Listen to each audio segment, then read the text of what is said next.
Hello, it's Layperson Lisa with another edition of Silence in a Year. We are on day 321. And today, Cardinal Sarah is talking about poverty. He's talking about how people in certain countries or situations who are materially poor have a firm belief in God and are radiant with joy, peace, and inner harmony. And I've seen this when I've traveled with my family to Jamaica. And Jamaica is a very poor country. We were going to a resort. And so on our way to the resort, we see these very small shacks. And it's just difficult to even imagine how more than one person could comfortably live in these little shacks.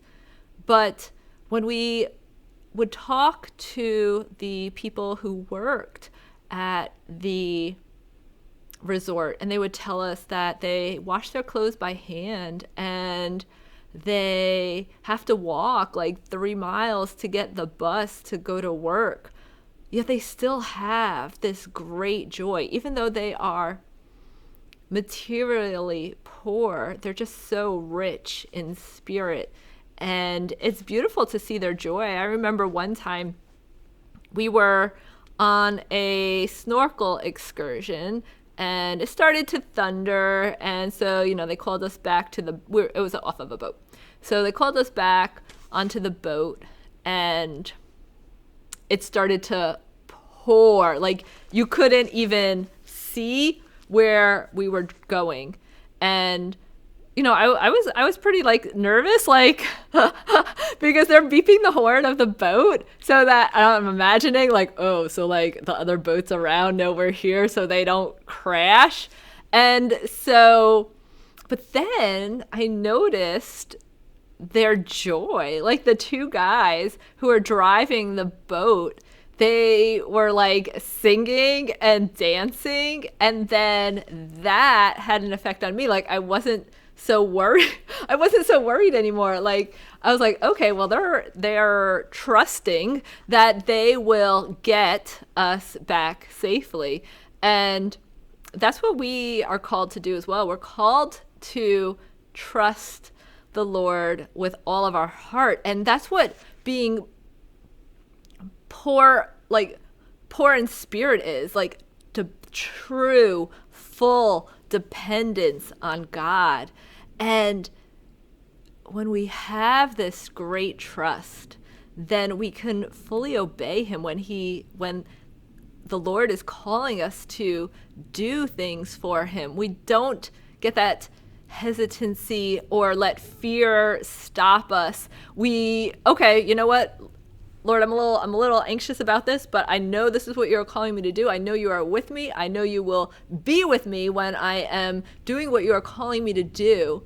And we just allow our will to be in uniform with God. And I just was listening to St. Alphonsus Liguori's book, Uniformity of God's Will, and he talks about the difference between conforming our will, which, okay, we have our will and we are trying to unite it with God's will, but it's still not in union.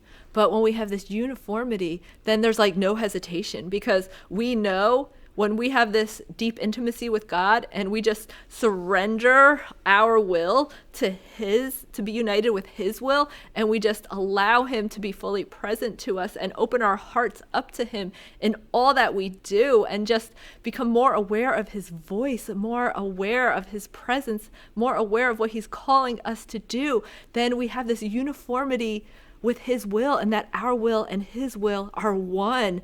And then we just have this deep trust and deep obedience to him, because we are just in such union with his will. And it takes a lot of courage to do that, because sometimes God asks us to do challenging things, but it's because he wants to use us as his vessels to show his glory to the world, to other people, to those around us. And it's not us, it's him. And when we come to this realization, which often comes in our silent practice, this consistent silent practice, then it's just amazing how our hearts just open to be open to him and open to how he wants to call us, what he's calling us to do, instead of coming up with like a list of excuses. Well, I'm too busy. That just is uncomfortable. I just can't. I'm not equipped to do that. I don't have those skills.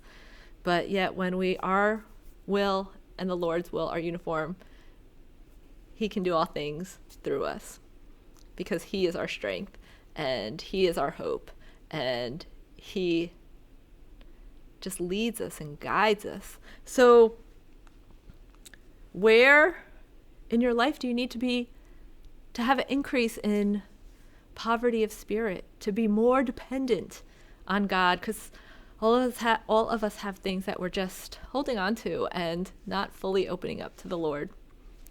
See you next time. God bless you all.